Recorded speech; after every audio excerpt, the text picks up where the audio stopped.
Bismillahirrahmanirrahim. This is Amir Nidal Mehman. In front of you, I had taken subject of mathematics for class 7. So, प्यारे बच्चों, ये हमारी math का book है class 7 का, ठीक है। तो इस किताब के मुताबिक हमें चैप्टर्स पढ़ने हैं, हमें फर्स्ट चैप्टर से स्टार्ट करना है। तो स्कीम के जो हमारी स्कीम आई थी हेड ऑफिस से, उसके मुताबिक जो फर्स्ट टर्म के आपके चैप्टर्स हैं वो मैंने यहाँ पर बोर्ड पर लिख लिए हैं।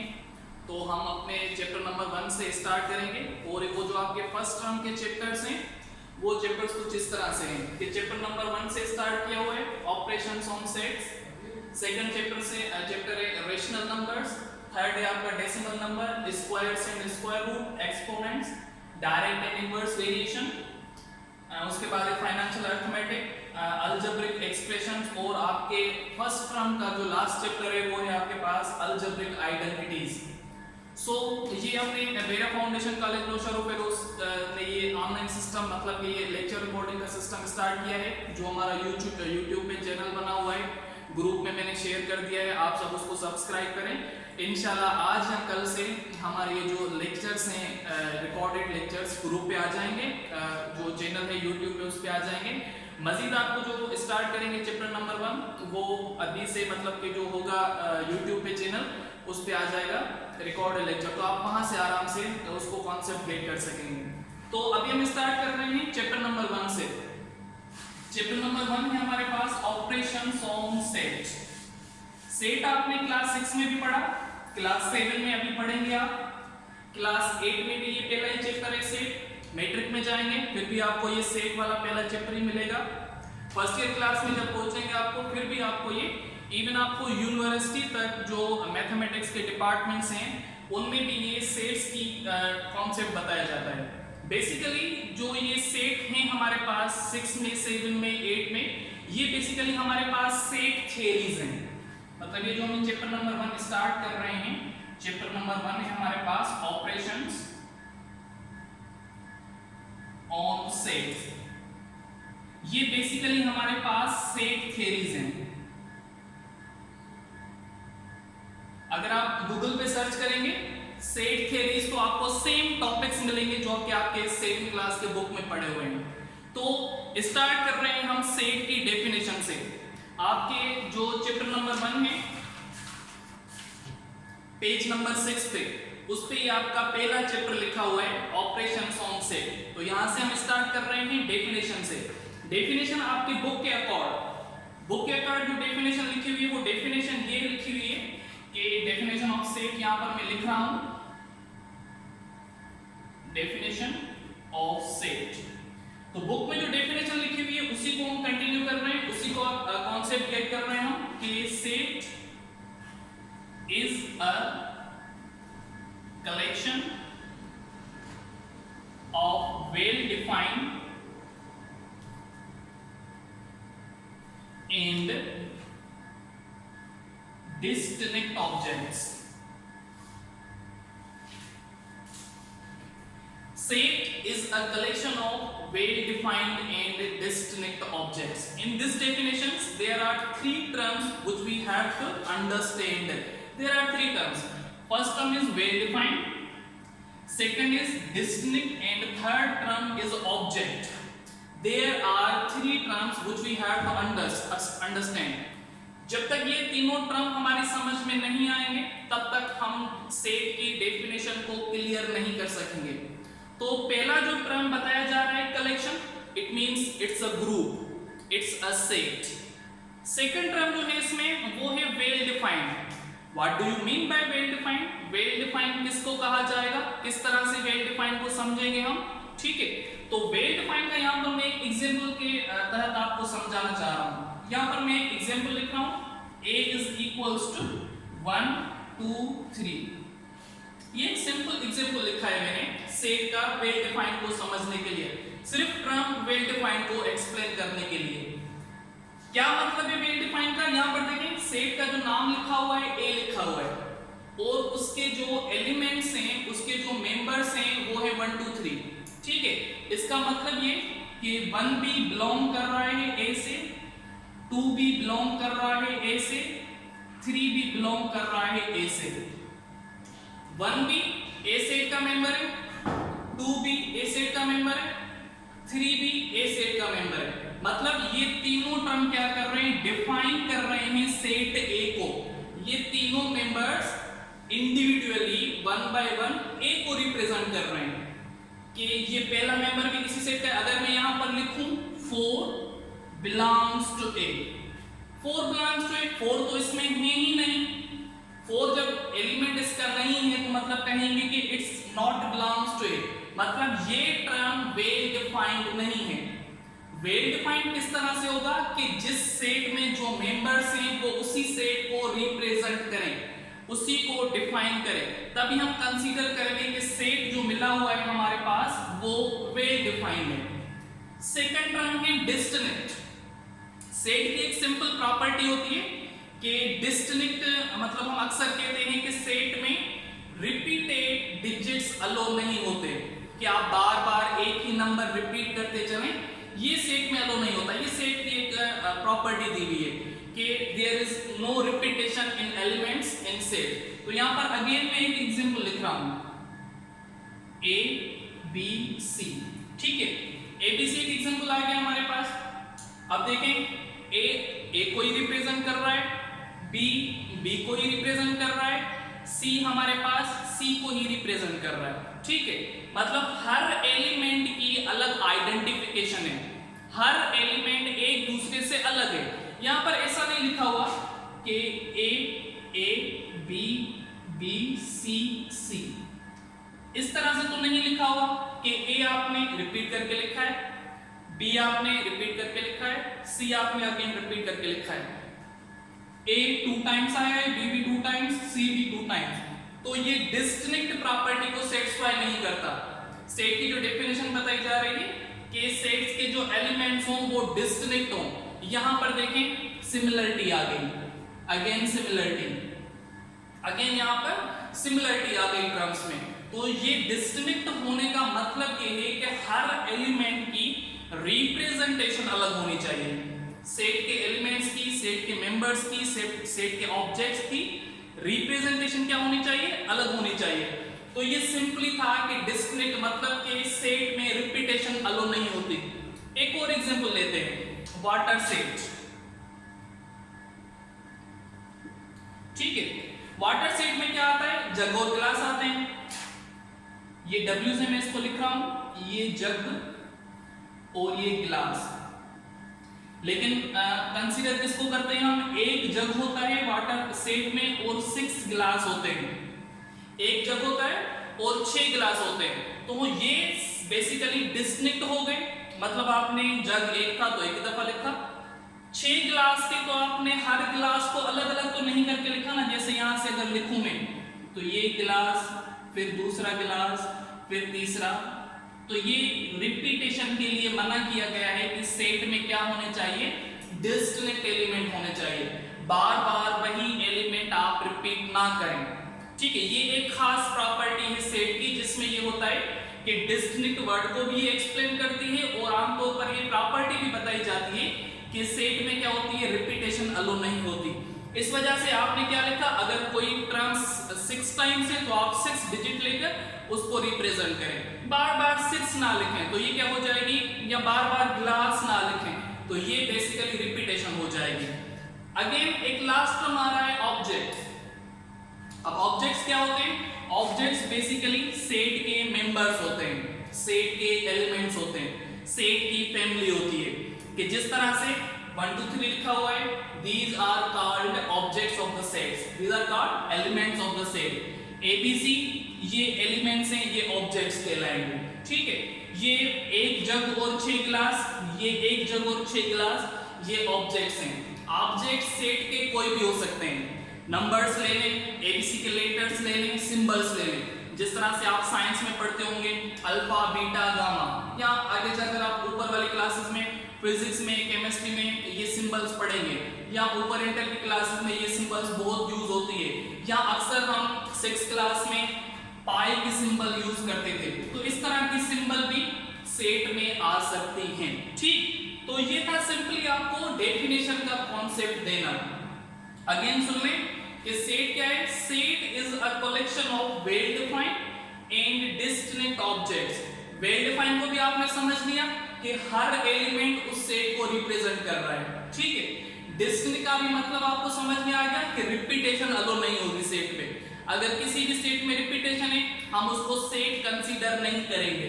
उसके बाद आपको ऑब्जेक्ट्स भी समझ में आ गए।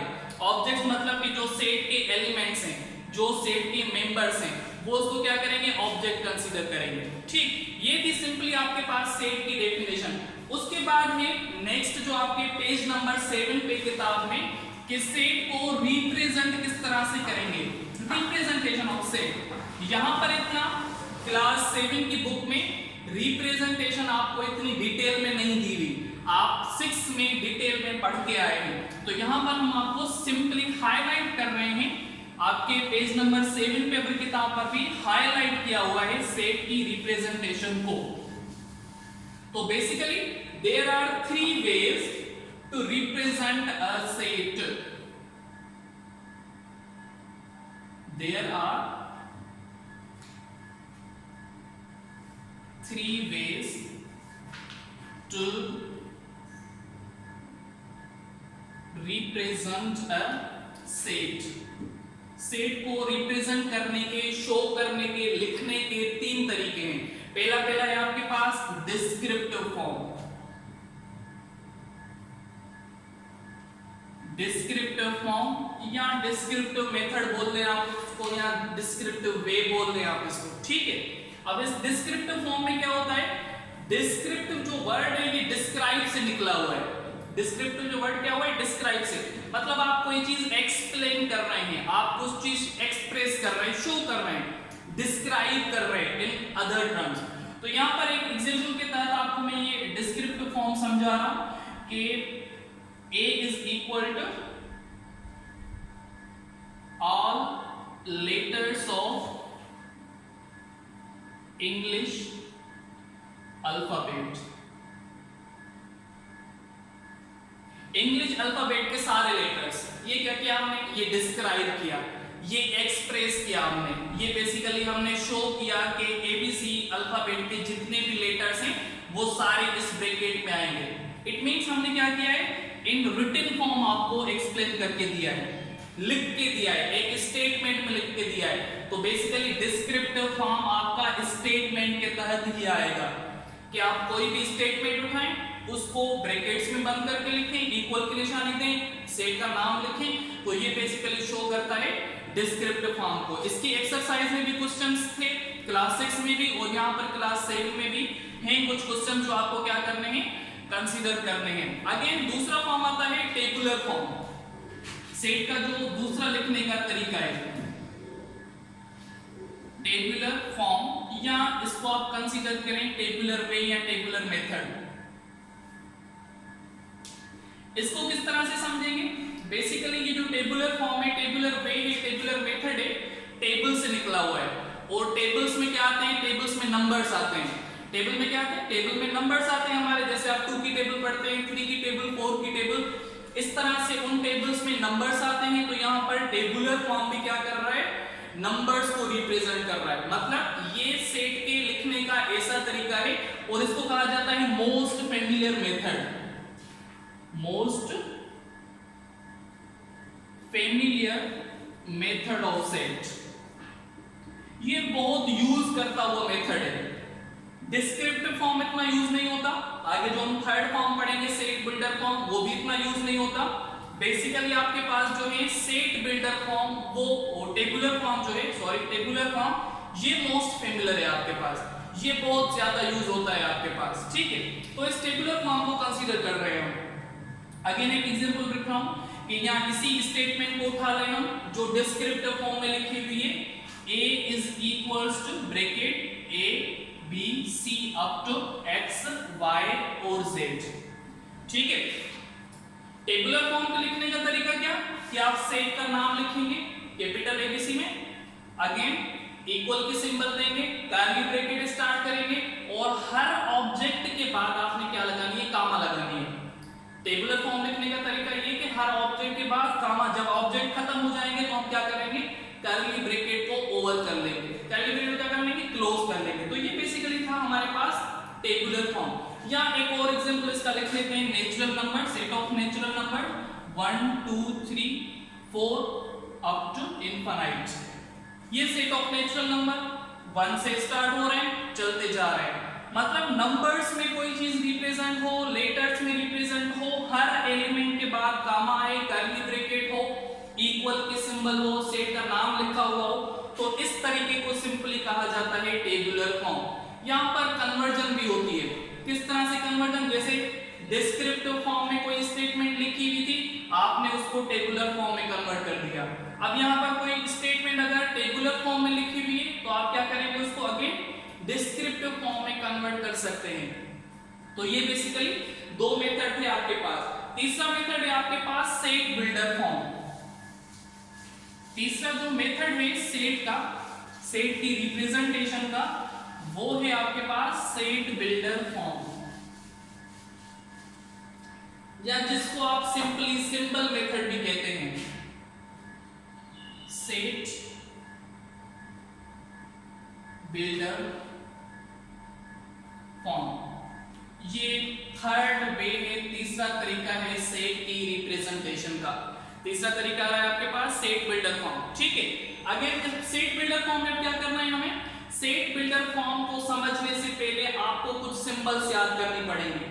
ठीक है, सेट बिल्डर फॉर्म के लिए कुछ सिंबल्स हैं, आपके बुक में मौजूद है वो सिंबल। जिस तरह से ये लिखा हुआ है, पहले है सच दैट की सिंबल, सच दैट के बाद आ रही है लेस देन, उसके बाद आ रही है ग्रेटर देन, ग्रेटर देन के बाद यहां पर हमने लिख लिया एंड। ठीक है, उसके बाद आ जाता है फॉर ऑल, फॉर ऑल। उसके बाद एक और सिंबल भी होती है जिसको कहा जाता है बिलोंग्स टू। ठीक है, ये कुछ सिंबल्स हैं जो आपके पास क्या होती है, सेट बिल्डर फॉर्म में यूज होती है। सेट बिल्डर फॉर्म में ये सिंबल्स आपको क्या करनी पड़ेंगे, यूज करनी पड़ेंगे। ठीक है, तो अब यहां पर होगा क्या, जिस तरह से नेचुरल नंबर का एक सेट लिखा हुआ है, जैसे हमने टेबुलर फॉर्म में लिखा नेचुरल नंबर का सेट 1 2 3 4 अप टू इनफाइनाइट। अब इसी को हमें क्या करना है, सेट बिल्डर फॉर्म में लिखना है। सेट बिल्डर फॉर्म में किस तरह से लिखेंगे, इन सिंबल्स को यूज करके लिखेंगे, इन सिंबल्स को यूज करके सेट बिल्डर फॉर्म में लिखेंगे। मतलब अब टेबुलर फॉर्म से अगेन हम क्या कर रहे हैं, कन्वर्ट कर रहे हैं सेट को सेट बिल्डर फॉर्म में, या जिसको इन अदर वर्ड्स आप सिंबल मेथड भी कह सकते हैं। ठीक है, तो यहाँ पर आपके पास है सेट बिल्डर फॉर्म के लिखने का तरीका, जो सेट का नेम है वो सेम ही रहेगा, नाम सेट का सेम ही रहेगा आपके पास। इक्वल की सिंबल दे दिया आपने, अगेन आपने क्या करना है, कर्ली ब्रैकेट स्टार्ट करनी है, कर्ली ब्रैकेट स्टार्ट कर लिया आपने। अब क्या करें, इन सारे नंबर्स को x कंसीडर करें, जितने भी नंबर्स मिले हुए हैं, इनफाइनाइट है भले इनफाइनाइट हो, उन सबको क्या करेंगे, x कंसीडर करेंगे। ठीक है, x कंसीडर करें, y कंसीडर करें, z कंसीडर करें, a से लेकर z तक जितने भी एबीसी के लेटर्स हैं उनमें से आप इन एलिमेंट्स को कोई भी लेटर कंसीडर कर सकते हैं। तो मतलब ये सारे एलिमेंट्स हमारे पास आ गए x, तो यहाँ पर कर्ली ब्रैकेट के बाद हम लिखेंगे x, अगेन फिर ये वाली सिंबल यूज करनी पड़ेगी। मतलब पहले आपकी ये सिंबल लाजमी यूज होगी, और इस सिंबल को दो डॉट्स में भी शो किया जाता है। ठीक है, इस तरह से भी सिंबल को यूज करते हैं, एक लाइन भी देते हैं सच दैट की सिंबल। मतलब अगर यहाँ पर मैं लिखूं x such that x, again दोबारा से आपको x लिखनी पड़ेगी, x सच दैट x। अब x सच दैट x है क्या, ये बेसिकली नंबर्स हैं। कौन से नंबर से, ये बेसिकली बिलोंग कर रहे हैं नेचुरल नंबर के से, तो आप क्या लगाएंगे, आप बिलोंग्स टू वाली सिंबल लगाएंगे, x such that x belongs to, किससे बिलोंग कर रहे हैं, नेचुरल नंबर सेट से बिलोंग कर रहे हैं। तो यहाँ पर आपने n लिखना है। कहां से शुरू हो रहे हैं, यहाँ पर तो अंडरस्टूड है कि नेचुरल नंबर के सेट हमेशा 1 से स्टार्ट होते हैं। अगर कोई इनकी एंडिंग पॉइंट दी भी होती तो हम फिर लेस देन वाली सिंबल यूज करते हैं, या less than or equal to वाली सिंबल यूज करते। कोई भी एंडिंग पॉइंट नहीं दी हुई, मतलब कि ये इनफाइनाइट तक है, तो यहाँ पर अगेन हम क्या कर लेंगे, ब्रैकेट क्लोज कर लेंगे। जब हमने ब्रैकेट क्लोज कर ली तो ये बेसिकली हमारा सेट बिल्डर फॉर्म के शेप में रिप्रेजेंटेशन आ गई। सेट बिल्डर के फॉर्म में क्या आ गई, रिप्रेजेंटेशन आ गई। ठीक है, तो ये बेसिकली सिंपल आपका वे था कि सेट बिल्डर फॉर्म को आप किस तरह से यूज कर रहे हैं। सेट बिल्डर फॉर्म को आप किस तरह से यूज करेंगे, टेबुलर फॉर्म से आप किया, सेट बिल्डर फॉर्म में कन्वर्ट किया। अगेन यही सेट बिल्डर फॉर्म से आप टेबुलर वे में आ सकते हैं, यही आप टेबुलर वे से अगेन आप डिस्क्रिप्टिव वे में आ सकते हैं। तो ये बेसिकली आपके थे रिप्रेजेंटेशन वेज के 3 तरीके हैं आपके पास रिप्रेजेंट करने के। ठीक, अब क्या करना है, अब जो हमारा नेक्स्ट टॉपिक है वो है टाइप्स ऑफ सेट। ये बेसिकली आपके लिए होमवर्क है, टाइप्स ऑफ सेट। आपका जो होमवर्क है, जो कोई डे ग्रुप में शो करेंगे हम कि उस डे पर आपको ये होमवर्क एज एन असाइनमेंट के तौर पर सबमिट करवाना होगा। ठीक है, तो आपका जो होमवर्क है वो है types of set. Types of set book page number है आपके पास, बुक पेज नंबर 7 और ये 8 तक जा रहे हैं, बुक पेज नंबर 7 और 8। ठीक है, ये आपका होमवर्क है जो हम नेक्स्ट क्लास में डिस्कस करेंगे, नेक्स्ट क्लास में डिस्कस करेंगे इंशाल्लाह इन टॉपिक्स को। और ये आप होमवर्क है, तब तक आप क्या करें, सेट की डेफिनेशन को कंसीडर करें। सेट की डेफिनेशन आपने कंसीडर कर ली, उसके बाद आप क्या आ जाए, रिप्रेजेंटेशन के फॉर्म्स पे आ जाए, फिर आप अपना होमवर्क करें। टाइप्स बिल्कुल एक्सप्लेन किए हुए हैं। ठीक है, तो अब हम मिलेंगे इंशाल्लाह हम अपनी नेक्स्ट क्लास में, तब तक के लिए अल्लाह हाफिज।